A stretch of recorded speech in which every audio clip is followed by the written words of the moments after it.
नमस्कार। दूरदर्शन के सभी दर्शकों का हार्दिक स्वागत है, अभिनंदन है। राम हमारे गौरव के प्रतिमान हैं, राम हमारे भारत की पहचान हैं, राम हमारे घट घट के भगवान हैं, राम हमारी पूजा हैं, अरमान हैं। जी हाँ, भगवान राम के विषय में यदि हम चर्चा करते हैं तो ध्यान में आता है कि देश में लोगों ने जिस प्रकार से वाल्मीकि के राम, तुलसी के राम, अपने अपने राम, घट घट के राम, अनेक प्रकार के रामों को केवल देखा और सुना ही नहीं है, अपितु बहुत से लोगों ने उन राम के गुणों को अपने अंदर जिया भी है। लेकिन क्षुद्र राजनीति कहिए या वोटों की कुछ तुष्टीकरण का प्रसंग कहिए, इस राजनीति ने राम के अस्तित्व पर भी प्रश्न उत्पन्न किए, प्रश्न खड़े किए, राम के अस्तित्व पर प्रश्न खड़े किए, तो भी देश की जनता ने ऐसे क्षुद्र स्वार्थी राजनीतिज्ञों को करारा तमाचा भी उनके मुंह पर जड़ा। और समय जिस प्रकार से बदला है, उसके बाद में वर्तमान दौर में जब बात होती है तो भव्य राम मंदिर के निर्माण की बात होती है, देश में एक अद्भुत उत्साह का वातावरण भी देखने को मिलता है। लेकिन वास्तव में इस राम मंदिर का आंदोलन अनेक वर्षों से चला आ रहा है। लेकिन देश के लोग जानते होंगे कि कार सेवा से इस आंदोलन ने जिस प्रकार से तेजी पकड़ी और कार सेवा, दो कार सेवाएं इस देश में हुई, उसके पश्चात लगभग 3 दशक का समय भी बीता। कार सेवा से लेकर भूमि पूजन तक अनेक प्रकार की स्थिति परिस्थिति बदलती रही, देश में शासन व्यवस्थाएं भी बदलती रही। इन्हीं तमाम विषयों पर, कार सेवा से लेकर भूमि पूजन तक, इस विषय पर चर्चा करने के लिए आज हमारे स्टूडियो में पधारे हैं श्रीमान गोपाल जी शर्मा। गोपाल जी, आपका बहुत बहुत स्वागत है। धन्यवाद। गोपाल शर्मा जी वरिष्ठ पत्रकार हैं, महानगर टाइम्स के प्रधान संपादक हैं और अयोध्या आंदोलन को लेकर कार सेवा से कार सेवा तक एक कालजयी पुस्तक का भी लेखन इन्होंने किया है। बहुत ही प्रखर वक्ता और कुशल लेखक भी आप हैं। आप आज के इस कार्यक्रम में हम गोपाल जी से जानकारी चाहेंगे तमाम विषयों पर और अनेक अंदरूनी विषय जो इस आंदोलन से जुड़े हुए रहे हैं, कार सेवा से जुड़े हुए रहे हैं। गोपाल जी, सबसे पहले जानकारी ये चाहेंगे कि एक कार सेवा 1989 में, एक भूमि पूजन 1989 में भी हुआ, एक आज का दौर है, उस समय का जो भूमि पूजन था और आज का दौर है, इसमें किस प्रकार से साम्यता है और किस प्रकार का अंतर है? दोनों में मूलभूत फर्क है जी। 1989 में जो शिलान्यास हुआ जी। वह संघर्ष के दौरान हुआ था। जी। एक तरफ विश्व हिंदू परिषद और हिंदू संगठन थे जी। जो ये सोचते थे कि राम जन्मभूमि पर राम मंदिर का निर्माण होना चाहिए और इसलिए उनको शिलान्यास करने का अधिकार है। दूसरी तरफ केंद्र में और उत्तर प्रदेश में कांग्रेस की सरकारें थी, वो ये सोचती थी कि हमको इसमें नहीं पड़ना है, इससे विवाद पैदा होगा। नारायण दत्त तिवारी उस समय उत्तर प्रदेश के मुख्यमंत्री थे, राजीव गांधी प्रधानमंत्री थे, तो उन्होंने बूटा सिंह जो गृह मंत्री थे उनको बीच में डाला और परमहंस देवराहा बाबा का इस आंदोलन को आशीर्वाद था। विश्व हिंदू परिषद और साधु संतों के दृढ़ निश्चय के कारण आखिरकार सरकार ने यह फैसला सुनाया कि जो शिलान्यास का स्थल है वह विवादित क्षेत्र में नहीं है और निष्कंटक रूप से शिलान्यास हुआ। इसमें एक पर आपको रोकना चाहूंगा, जिस प्रकार से आपने कहा कि सरकार ने ये कहा कि शिलान्यास का जो स्थान है वो विवादित नहीं है, लेकिन इसके कुछ समय पहले तक वही सरकार उस स्थल के बारे में ये भी कहती रही कि ये विवादित स्थल है। तो क्या लगता है, क्या जन दबाव के कारण सरकार को अपना मंतव्य बदलना पड़ा? हाँ, निश्चित तौर पर एक ही दिन में निर्णय बदला। तुरंत नक्शे वगैरह देखे गए और देख करके उन्होंने कहा कि नहीं, ये जो शिलान्यास स्थल है ये विवादित नहीं है और इसको जनता का दबाव ही मानना चाहिए। गोपाल जी, आपसे जानकारी ये भी चाहेंगे कि राम मंदिर आंदोलन को लेकर जब बात करते हैं तो बड़े बड़े नाम उस दौर के आज भी लोगों के ध्यान में हैं। अशोक जी सिंघल का नाम लोगों के ध्यान में है, साध्वी ऋतंभरा का नाम है, देवराहा बाबा का नाम रहा होगा और अनेक नाम, लालकृष्ण आडवाणी जी ने जिस प्रकार से यात्रा निकाली, ये तमाम नाम तो लोगों को पता है। लेकिन एक नाम दाऊ दयाल खन्ना का नाम भी इस आंदोलन में आता है। हम चाहेंगे आपके माध्यम से दाऊ दयाल खन्ना की इस आंदोलन में कैसे क्या भूमिका रही, इसकी भी जानकारी दर्शकों तक पहुंचे। देखिए, दाऊ दयाल खन्ना जी चंद्रभानु गुप्त सरकार के अंदर कैबिनेट मंत्री थे, कांग्रेस की सरकार थी वो जी। और जो 450 पौने 500 साल तक संघर्ष चला राम जन्मभूमि मंदिर के लिए, उसके बीच में जो एक गतिरोध और व्यवधान आया हुआ था, उस कड़ी को जोड़ने का काम दाऊद दयाल जी खन्ना ने किया। उन्होंने उस समय राष्ट्रीय स्वयंसेवक संघ के पदाधिकारियों से और जो हिंदू विचारधारा रखते हैं उन लोगों से संपर्क किया, उनसे कहा कि नहीं, यह राम जन्मभूमि है, आपको इसके लिए आवाज उठानी चाहिए। उसके बाद एक मौके पर गुलजारी लाल नंदा, जो एकाधिक बार देश के कार्यवाहक प्रधानमंत्री रहे, वो भी मंच पर आए और इन लोगों ने मांग की कि नहीं, राम जन्मभूमि है और यहाँ मंदिर बनना चाहिए। तो ये कहा जा सकता है कि दाऊद दयाल खन्ना की जिस प्रकार से कांग्रेसी पृष्ठभूमि थी और इस आंदोलन को प्रारंभ करने में एक बहुत महत्वपूर्ण भूमिका उनकी रही। निश्चित रूप से महत्वपूर्ण भूमिका है। विश्व हिंदू परिषद का नाम रखने के लिए भी जो कांग्रेस के मुख्यमंत्री और संजोग से राजस्थान के राज्यपाल भी रहे संपूर्णानंद जी, उन्होंने ये कहा कि अगर आपको हिंदू नाम रखने पर ऐतराज है तो फिर संगठन ही नहीं बनाना चाहिए। जी, तो ये कहा जा सकता है कि वास्तव में उस दौर के कांग्रेस के नेता कहिए या उस दौर की जो राजनीति है, उस राजनीति में हिंदू शब्द को उतना अछूत शब्द नहीं माना जाता था जितना पिछले कुछ वर्षों की राजनीति में सेकुलर राजनीति कहिए या धर्मनिरपेक्षता का लबादा ओढ़े रहने वाले लोगों ने जिस प्रकार से इस शब्द को बना दिया है। लेकिन पहले कांग्रेस में भी इस प्रकार के अनेक नेता थे जो हिंदू शब्द को एक राष्ट्रीय अस्मिता का शब्द मानते थे, और जिस प्रकार से गोपाल जी से चर्चा हो रही है उसमें भी वास्तव में इस प्रकार के तथ्य निकल कर आ रहे हैं। गोपाल जी, आपने जिस प्रकार से उस दौर में रिपोर्टिंग भी की, लगातार कई महीनों तक बार बार में अयोध्या में आपका आना जाना लगा रहा, कार सेवा का दौर भी आपने देखा, कोई ऐसा प्रसंग कार सेवा के समय का जो आपको ध्यान में हो और जो लगता है कि सदैव स्मृतियों में रहने वाला प्रसंग है? देखिए, अगर सदैव स्मृतियों में रहने वाला जो प्रसंग माना जाए जी, तो 2 नवंबर 1990 की घटना है। कार्तिक पूर्णिमा थी जी। उससे पहले देवोत्थान एकादशी को कार सेवा हो चुकी थी एक बार। ढांचों के ऊपर राम भक्तों ने भगवा ध्वज फहरा दिए थे। लेकिन 2 नवंबर को जिस तरह से पुलिस ने नृशंस अत्याचार किया जी, मैंने अपनी आंखों के सामने देखा। वहां पर रामगली में एक कमल नयन बजाज के मकान में कुछ कार सेवक थे जी। उनको पुलिस ने जबरन निकाला, और राजस्थान में बीकानेर के ही रहने वाले परिवार के लोग थे जो बाद में कलकत्ता जाकर चले गए।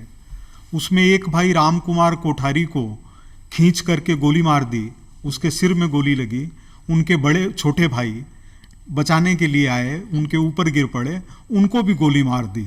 उस समय उस गली से मैं निकल रहा था तो नाली में खून बह रहा था, आंसू गैस के गोले छोड़े जा रहे थे, और इसके बावजूद भी लोग जय श्री राम करके आगे बढ़ने की कोशिश कर रहे थे।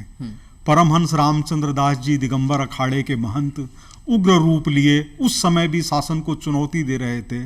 वो घटना एक तो ऐसी है जो हमेशा स्मरण रहने वाली है, और दूसरे वो 5 घंटे जब मैंने विवादित ढांचे के या उस बाबरी ढांचे के एक एक ईंट को गिरते हुए अपनी आंखों से 10-15 मीटर दूर से देख रहा था जी।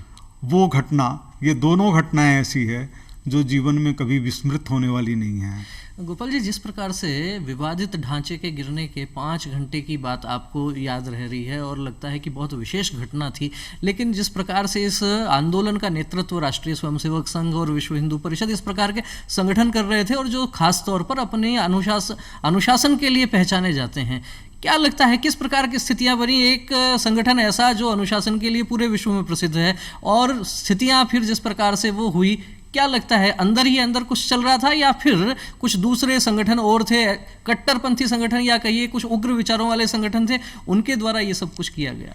देखिए, चूंकि सारी घटना मेरे आंखों के सामने की है जी, तो जैसे हनुमान जी को लंका जलाने के लिए नहीं भेजा गया था जी। अब कोई पूछे उसके पीछे क्या कारण है, तो दरअसल जो नेता लोगों के भाषण हो रहे थे वो तो आवाज ही वहां पर नहीं आ रही थी जहां पर ढांचा था जी।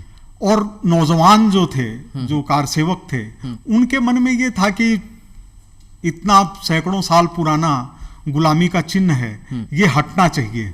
तो एक मन ही मन के अंदर उद्विग्नता थी, उत्तेजना थी, गुस्सा था, और संजोग से 2-3 ऐसे छोटे छोटे घटनाक्रम बनते गए। जैसे एक स्वामी जी आए, विश्वेश तीर्थ जी, उनके कारण रास्ता मिल गया, कार सेवक अंदर घुस गए।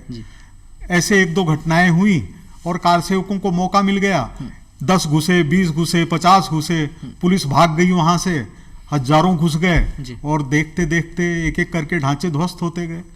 तो वास्तव में ये कहा जा सकता है कि जिन लोगों ने ये समझ लिया था कि ये गुलामी के निशान हैं, ये गुलामी के प्रतीक हैं, उनको ढहाना आवश्यक है, उन्होंने उस समय के नेताओं की कोई बात नहीं सुनी। वो स्वयं स्फूर्त एक प्रतिक्रिया इस प्रकार की हुई और अनेक कार सेवक हनुमान के स्वरूप में वहां जाकर उनको जो काम उन्होंने मन में सोच रखा था उसको अंजाम दिया। गोपाल जी, आपसे जानकारी ये भी चाहेंगे कि उस दौर में मुलायम सिंह यादव उत्तर प्रदेश के मुख्यमंत्री थे और कुछ रिपोर्ट्स आपके लेखों में भी, आपकी पुस्तक में भी इस प्रकार की चीजें देखने पढ़ने को मिलती हैं कि उस दौर में मुलायम सिंह यादव को जब लग रहा था कि शिला पूजन का कार्यक्रम हो रहा है, कार सेवाएं हो रही हैं, बड़ा जन दबाव हो रहा था, उन्होंने उत्तर प्रदेश के कई जिलों में वामपंथियों के साथ मिलकर जनसभाएं की और एक पक्ष को, मुस्लिम पक्ष को खासतौर पर उन्होंने तैयार रहने के लिए कहा। और कहीं ना कहीं यह भी कहा जा सकता है कि उनको दंगों के लिए, भड़काने के लिए जिस प्रकार से तैयार किया, उस दौर की पत्रकारिता में इन सब चीजों को कितना स्थान उस समय मिल रहा था अथवा इनको प्रकाशित करना कितना कठिन रहा होगा?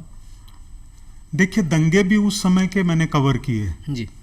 तो निश्चित रूप से मुलायम सिंह यादव की पार्टी और उनकी सरकार जी एक राजनीतिक सोच के ऊपर आधारित थी, अपने वोट बैंक के ऊपर आधारित थी। जी। उनका उनका जो वोट बैंक था उसको सुरक्षित रखने की उनको चिंता थी, उनको आम देश की भावना की चिंता नहीं थी।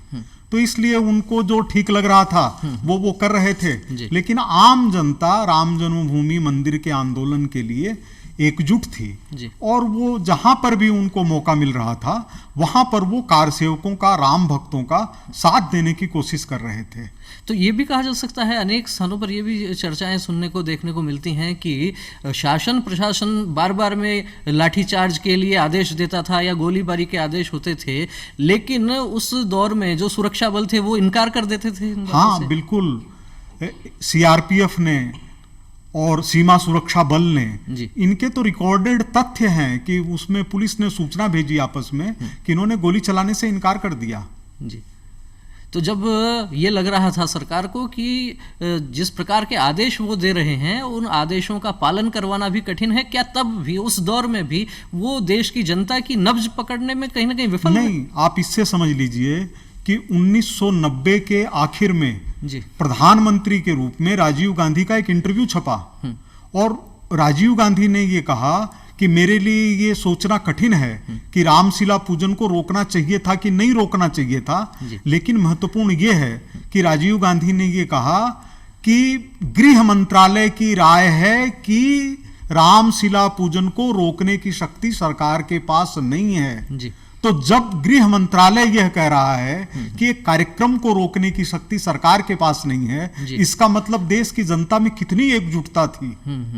तो वास्तव में कहा जा सकता है कि उस समय देश की जनता में एक प्रकार से राम नाम की जो लहर थी उसको भी कुछ इन आंकड़ों से भी समझा जा सकता है कि उस दौर में जब विश्व हिंदू परिषद के द्वारा शिला पूजन के कार्यक्रम हो रहे थे तो लगभग 3 लाख स्थानों पर वो शिला पूजन के कार्यक्रम हुए और उनमें लगभग 11 करोड़ लोगों ने सहभागिता उनकी रही। वास्तव में 11 करोड़ लोग यदि किसी विषय को लेके और वास्तव में सामने आते हैं तो एक बहुत बड़ा विषय हो जाता है और वो सरकार ही नहीं, शासन प्रशासन के लिए भी एक चुनौती के रूप में खड़ा होता है। जन दबाव कहिए और उसके आगे कहीं ना कहीं सरकारों को भी झुकना ही पड़ता है। लेकिन आज के दौर की यदि बात करते हैं गोपाल जी, तो वास्तव में फिर से कुछ राजनीति में कुछ स्वर ऐसे सुनाई देते हैं कि भूमि पूजन का जिस प्रकार से कार्यक्रम है उसमें प्रधानमंत्री को जाना चाहिए अथवा नहीं जाना चाहिए, कुछ लोग ये विषय उठाते हैं। इसी प्रकार का विषय सोमनाथ मंदिर के समय भी इस देश ने देखा है, क्या कहना चाहेंगे?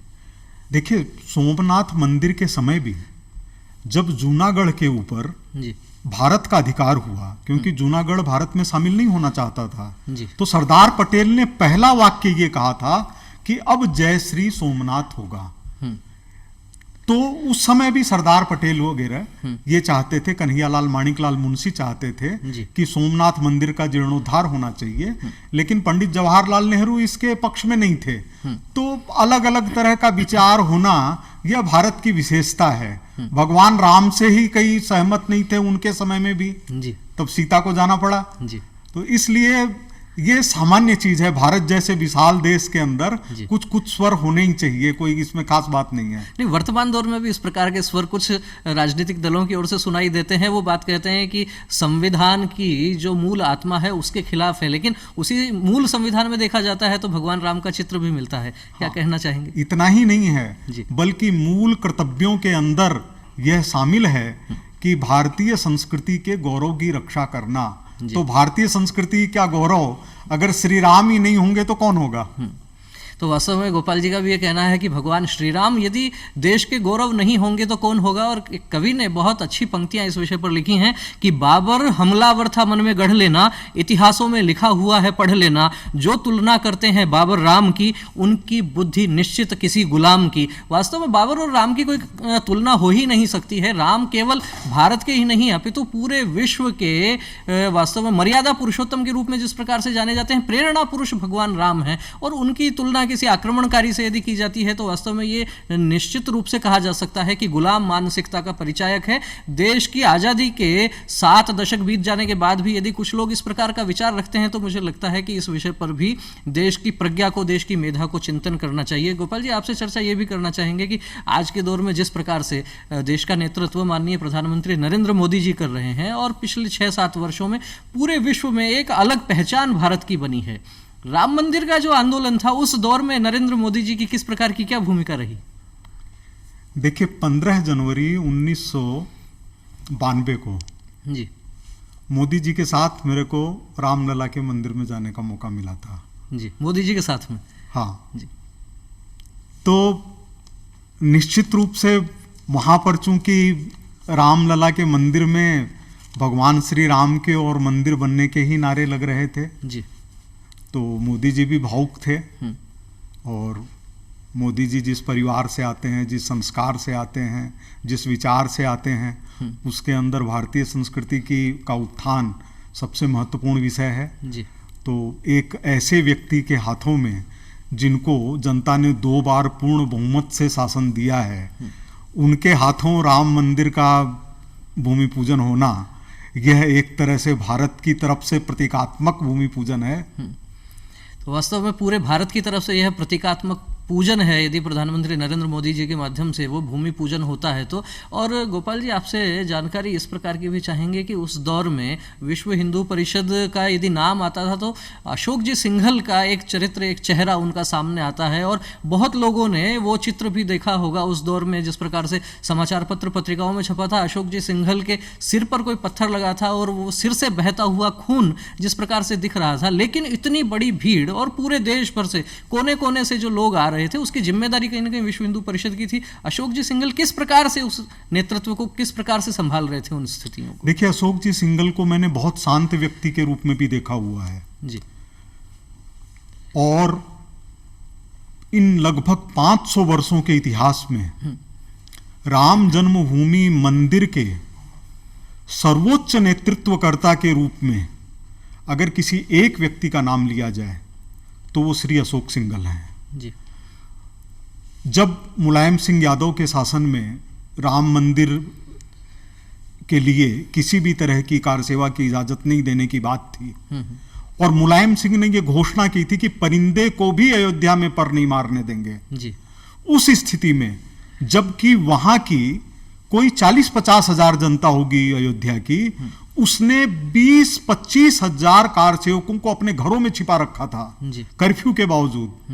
और उस कर्फ्यू के बावजूद श्री अशोक सिंघल कार सेवा के लिए सही सुबह जो समय तय था उस समय निकले थे और पुलिस की लाठी से उनका सिर फूटा था। इसके बावजूद भी वो जय श्री राम करते रहे जब तक कि उनकी चेतना लुप्त नहीं होने लगी और उनको उठा करके अयोध्या के अस्पताल नहीं ले जाया गया, तब तक श्री अशोक सिंघल आगे बढ़ते रहे। तो उनके नेतृत्व की ही ये क्षमता है जिसने राम जन्मभूमि आंदोलन को इतना परवान पर चढ़ाया। तो वास्तव में कह सकते हैं कि अशोक जी सिंघल की नेतृत्व क्षमता के कारण यह आंदोलन परवान पर चढ़ा और वास्तव में उसकी एक सुखद परिणति भी इस देश ने देखी है। लेकिन गोपाल जी, साथ में चर्चा ये भी करना चाहेंगे कि अशोक जी सिंघल के साथ में भी बहुत सारे नाम उस दौर में बहुत चर्चित हुए, बाद में जाकर उनकी अलग अलग क्षेत्रों में उन्होंने अपनी पहचान बनाई। आचार्य धर्मेंद्र का नाम भी आता है, साध्वी ऋतंभरा, उमा भारती, इनका भी नाम उस दौर में आता है। और महंत अवैद्यनाथ की चर्चा किए बिना मुझे लगता है कि शायद ये चर्चा पूरी नहीं हो सकती। इन लोगों की किस प्रकार की क्या स्थिति उस दौर में थी? देखिए, महंत अवैद्यनाथ जी से पहले उनके गुरु जो गोरक्षपीठाधीश्वर दिग्विजयनाथ जी सांसद थे जी, उन्होंने राम मंदिर आंदोलन के लिए काफी काम किया था। उसके बाद में अवैद्यनाथ जी चूंकि गोरक्षपीठाधीश्वर थे तो उनको इनका श्री राम जन्मभूमि मुक्ति समिति का अध्यक्ष बनाया गया और महामंत्री दाऊदयाल खन्ना जी को बनाया गया जी।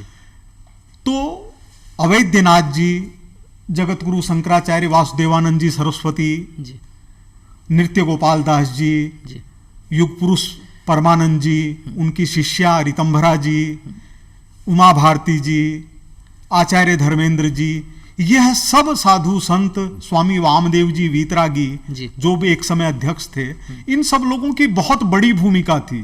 लेकिन अगर अशोक जी के साथ साथ कोई दूसरा नाम अगर देखा जाए तो वो परमहंस रामचंद्र दास जी का विकट नाम है, जिन्होंने 50 साल तक इस मुकदमे को लड़ा, जिन्होंने 10 दिन तक अन्न जल ग्रहण नहीं किया कि जब तक कार सेवा के लिए मैं आगे नहीं बढ़ूंगा तब तक मैं अन्न जल ग्रहण नहीं करूंगा।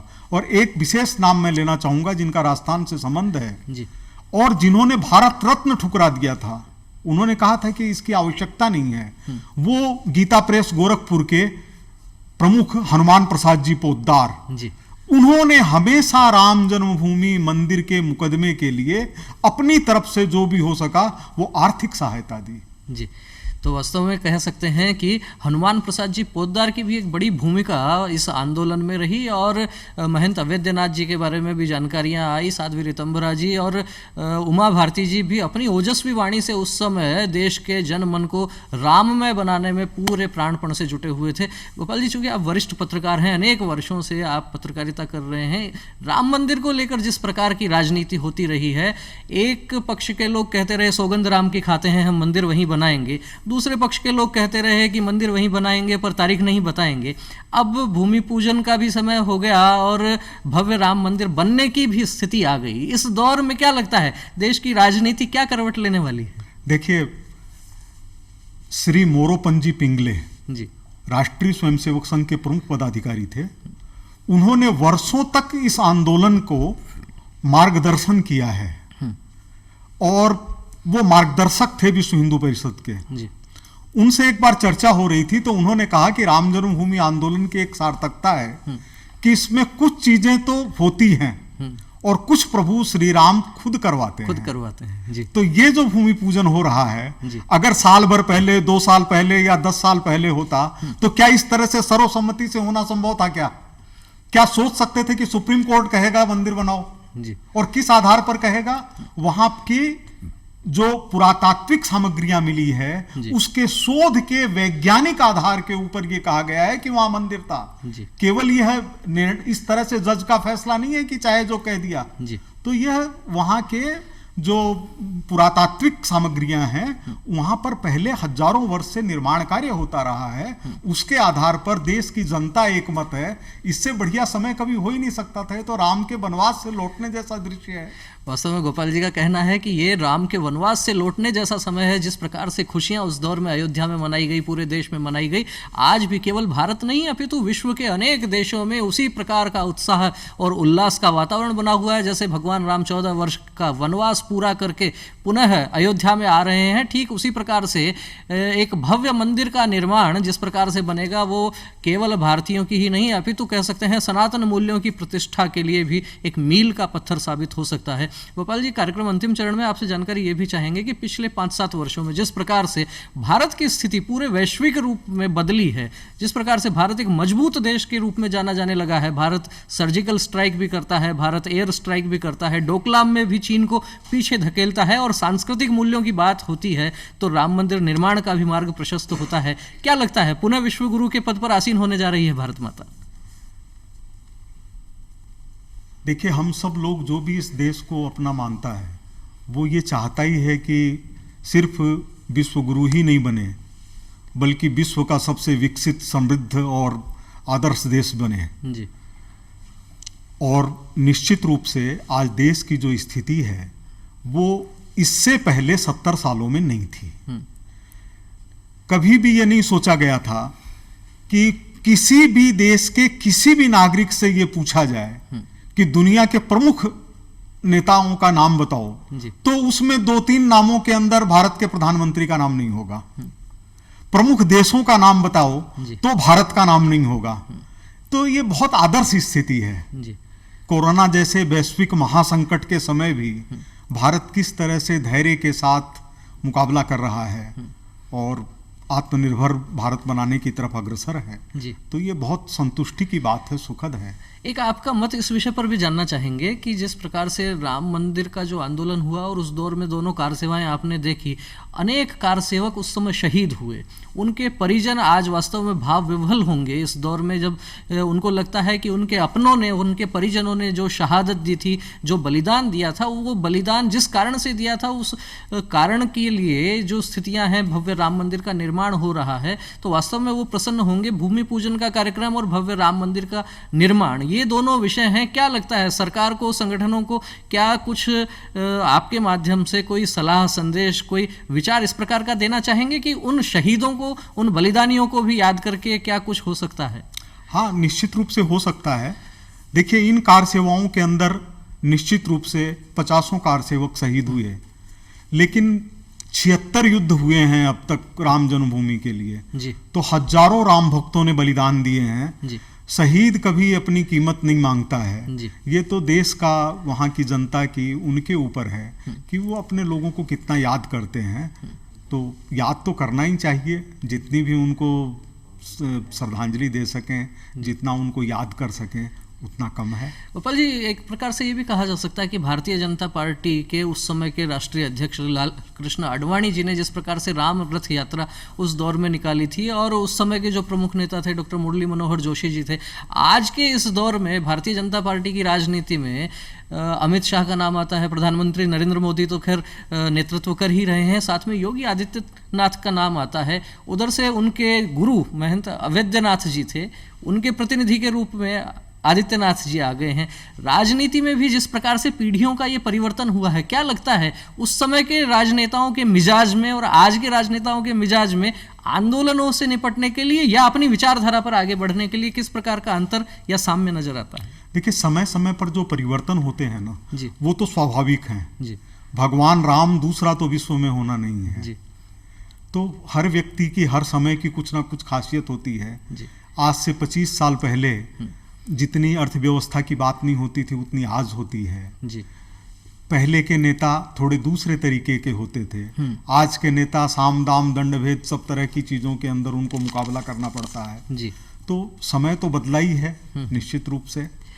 तो वास्तव में समय बदला है और इस बदलते समय में भी देश के सांस्कृतिक मूल्य वही रहने वाले हैं, देश की अस्मिता वही रहने वाली है और मान बिंदु भी वही रहने वाले हैं।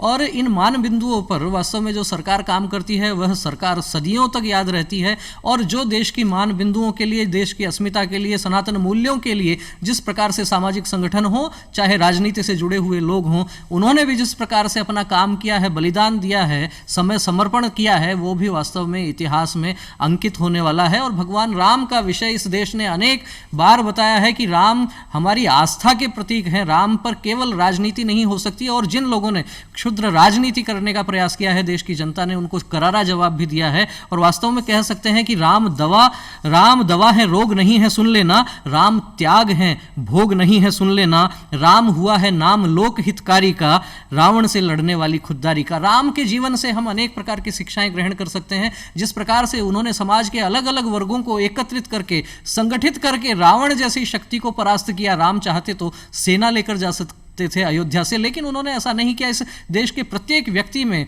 स्वाभिमान और एक स्वयं के प्रति जो भाव उनको जागृत करना था, ये भी बहुत सारी प्रेरणाएं राम के जीवन से, राम के व्यक्तित्व से, राम के चरित्र से देखने सुनने को मिलती हैं। और राम वास्तव में भारत की पहचान है, और आने वाले दिनों में भी भव्य राम मंदिर का जब निर्माण होगा तो वह भी पूरे विश्व में एक संदेश सनातन संस्कृति का लेकर जाने वाला है। गोपाल जी, आप आए, आपने बहुत अच्छी चर्चा की, नई नई जानकारियां आपके माध्यम से हमारे दर्शकों तक पहुंची। आपका बहुत बहुत धन्यवाद। नमस्कार। बहुत बहुत धन्यवाद, आपका भी बहुत बहुत धन्यवाद।